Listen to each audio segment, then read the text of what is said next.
हर हर महादेव। हार्दिक स्वागत करती हूँ आप लोग का अपने चैनल महादेव जी की कृपा से आप लोग सकल अच्छे होंगे। आज मैं बताने जा रहा हूँ सावन के शुक्रवार की कथा। चलिए प्लीज़ शुरू करती हूँ, बने रहे चैनल पे। भगवान शंकर ने कहा कि सावन के शुक्रवार की कथा जिसे सुनकर प्राणी समेत समस्त विपत्तियों से छूट जाते हैं। पांडव वंश में एक राजा था जिसका नाम सुशील था।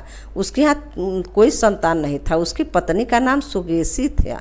पुत्र न होने के कारण उदास रहने लगा। रानी स्त्री स्वभाव के कारण हर महीने कपड़ों को अपने पेट पर बांधकर पेट की वृद्धि करती रही। इस प्रकार साहस के कारण प्रस्तुति के अनुसार सुकेशी किसी गर्भवती स्त्री को खोजती रही। संयोग बस उसने गर्भवती पुरोहित की पत्नी को देखा। कपटी रानी ने प्रसव के समय में दाई का कार्य करने वाली अन्य किसी स्त्री को इस काम के लिए नियुक्त किया। उस दाई को एकांत में बहुत सा धन दिया और अपने गर्भ के अनुकरण की सब बातें कह सुनाई। पुरोहित की पत्नी का प्रसव का समय नजदीक आया। यह सुन उसी तरह दाई ने भी अपने वचन का पालन किया। पुरोहित की पत्नी दाई की बात नहीं जानती थी, अतः वह दाई की बातों का पालन करती थी। दाई ने पुरोहित की स्त्री के नेत्रों पर पट्टी बांध दी और उसके उत्पन्न हुए पुत्र को रानी के पास भेज दिया। इस प्रकार रानी के पास उस पुरोहितानी के पुत्र के पहुंच जाने की किसी को कानो कान खबर नहीं हुई। इस नाटक को कोई नहीं जान सका। रानी अपने दासियों द्वारा राजा को खबर दी कि उनके यहाँ एक लड़का पैदा हुआ है। उधर दाई ने पुरोहितानी के नेत्रों से पट्टी खोल दी। वह अपने साथ मांस की एक पिंडी लाई थी। दाई ने पुरोहितानी को मांस की पिंडी दिखाते हुए कहा, यह अनिष्ट हुआ है, अपने पति से इसकी शांति करवाना। पुत्र नहीं हुआ तो न सही तुम्हारे प्राण तो बच गए। पुरोहित की स्त्री सोचने लगी, कहीं दाई ने मेरे साथ कपट तो नहीं किया। राजा ने जब पुत्र उत्पन्न होने की बात सुनी तो जात कर्म आदि करके ब्राह्मणों को गज औस रथ आदि दान में दिए। जो बंदी खाने में बंद थे सबको छोड़ दिया। राजा ने उसका नाम प्रियव्रत रखा। सावन मास प्रारंभ होने से पुरोहित की स्त्री ने शुक्रवार के दिन भक्ति द्वारा जीवंतिका का पूजा अर्चना की। दीवार पर बहुत से लड़कों के सहित जीवंतिका का तस्वीर बनाई और 5 दीपक जलाकर पुष्पमाला से पूजा अर्चना की। गेहूं के आटे के दीपक बनाकर जलाती और स्वयं भी गेहूं के आटे को शुद्ध घी में पकाकर भोजन करती। भोजन पश्चात जीवंतिका से प्रार्थना करती, जहाँ पर भी मेरा पुत्र हो उसे सुरक्षित रखना। इस प्रकार प्रार्थना करने के पश्चात वह कथा सुनती और यथाविधि नमस्कार करती। जीवंतिका के प्रसाद से वह बालक राजा के यहाँ चाँद की तरह बढ़ने लगा। जीवंतिका उसकी रात दिन रक्षा करने लगी। कुछ समय बाद राजा स्वर्गवास हो गए। पितृभक्त पुत्र ने पिता की परलौकिक क्रिया संपन्न कराई। इसके बाद मंत्रिमंडल ने उसको राज सिंहासन बैठा दिया। उसने कुछ काल तक राज का शासन भली भात किया। उसके बाद वह राज का भार मंत्रियों को सौंपकर प्रीत ऋण से मुक्त पाने के लिए गया जी को रवाना हो गया। उसने यहाँ यात्रा का कार्तिक भेष में की। रास्ते में वह किसी गृहस्थी के घर पर ठहरा। उस गृहस्थी के यहाँ पुत्र हुआ था। इससे पहले 5 पुत्रों की षष्ठी देवी ने मार डाला था, परंतु इस बालक को षष्ठी देवी नहीं मार सकी। राजा के यहाँ वहाँ रहने के कारण जीवंतिका देवी उसकी रक्षा कर रही थी।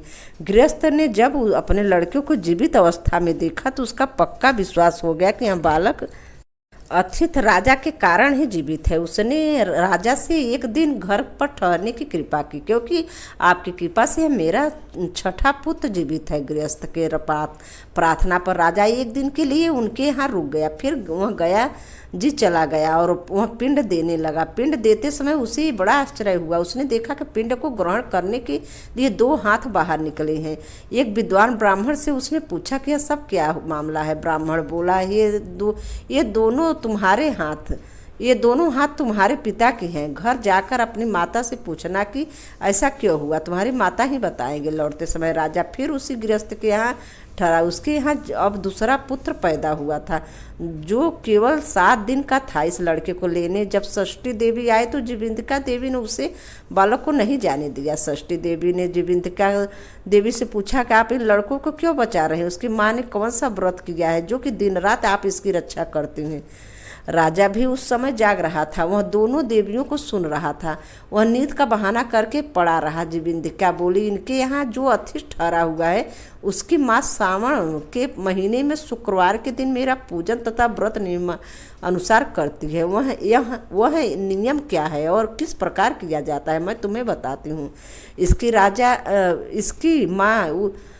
राजा से बता रहे हैं।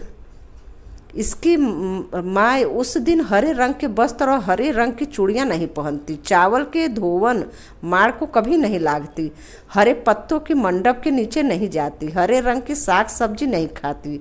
यह सब कुछ वह मेरे लिए ही करती है, इसलिए मैं उसकी तथा उसके पुत्र की रक्षा करती हूँ। षष्ठी देवी और जीविंदिका देवी का वार्तालाप सुनकर राजा सुबह उठकर अपने राज्य में आया। राजा ने अपनी माता से पूछा, हे माता, आप जीविंदिका व्रत करती हैं तो उसकी विधि क्या है? राजा की माता ने उत्तर दिया, मैं जीविंदिका व्रत नहीं करती, इसलिए मुझे उसकी विधि का ज्ञान नहीं है। यह सुनकर राजा को बड़ा आश्चर्य हुआ और सोचने लगा कि मेरी माता कौन है। राजा ने गया यात्रा के लिए फल प्राप्त अर्थ ब्राह्मणों का सुहागिनियों को भोजन कराने की इच्छा प्रकट कर उनके यहाँ हरे वस्त्र, हरी चूड़ियाँ आदि परीक्षार्थ भिजवाए। दूत ने सबके यहाँ संदेशा दिया कि आप सब राजा के यहाँ भोजन करने आए। पुरोहित की पत्नी ने राजदूत से कहा कि मैं हरे रंग की कोई चीज़ नहीं लेती। राजा के यहाँ समाचार मिलने पर उसने पुरोहित पत्नी के लिए लाल रंग का वस्त्र और लाल रंग की चूड़ियाँ भेजी।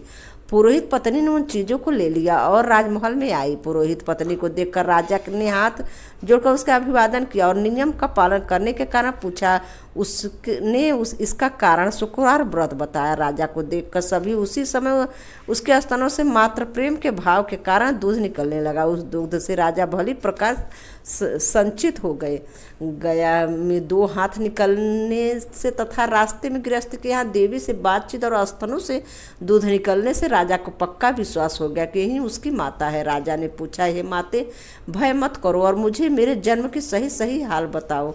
सुकेसनी ने उसके जन्म के सब सत्य बता दिए। राजा ने प्रसन्न होकर अपना जन्म देने वाले माता पिता को नमस्कार किया, उनके संपत्ति देकर उसका मान बढ़ाया।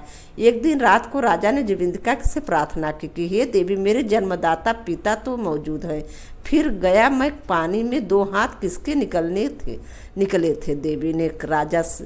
देवी ने राजा को ख्वाब में उत्तर दिया कि हे राजन, मैंने तुम्हारे विश्वास दिलाने हेतु ऐसी माया रची थी, इसमें तुम्हें कोई संदेह न करो। भगवान शंकर बोले कि हे सनत कुमार, मैंने तुम्हें शुक्रवार व्रत की कथा कह सुनाया। इस व्रत के इस व्रत के सावन के मास में करने से मनुष्य की सभी इच्छाएं पूर्ण हो जाती है। धन्यवाद। शिव ने कहा, हे सनत कुमार, सावन का महीना मुझे अधिक प्रिय है। सावन मास का प्रतिपदा यदि सोमवार को पड़ती है तो सावन मास में 5 सोमवार होंगे। ऐसा होने पर यह रोटक कहलाता है।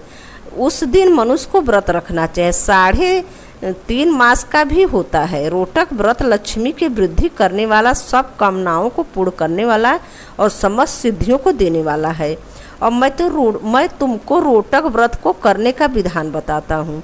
श्रावण मास के शुक्ल पक्ष की प्रतिपदा को प्रातः उठकर रोटक व्रत करने का इस प्रकार संकल्प करना चाहिए कि आज मैं रोटक व्रत करूँगा, हे जगत गुरु मुझ पर कृपा करे। इस प्रकार संकल्प करके प्रतिदिन मेरा पूजन करना चाहिए। खंडित बेलपत्र, तुलसी पत्र, नीलकमल, कमल, कलहार, कुसुम, चंपा, मालती, कुंद आदि अर्क से पुष्पों तथा अनेक प्रकार के शीतकालीन फलों से, धूप दीप नैवेद्य तथा अनेक प्रकार के फूलों से मेरी पूजा करनी चाहिए। पुष्पहार नाम से 5 रोटक बनाने चाहिए। उनमें से 2 रोटक ब्राह्मण को देने चाहिए, 1 रोटक नैवेद्य के रूप में मुझे समर्पित करना चाहिए। 2 रोटक व्रतधारी को खाने चाहिए। केला, नारकेल, जंबारी, बिजौरा, नींबू, खजूर, ककड़ी, दाख, नारंगी, मातुलिंग, अखरोट, अनार स्मृति में पाए जाने वाले फलों से अर्घ दान के लिए उत्तम कहा गया है।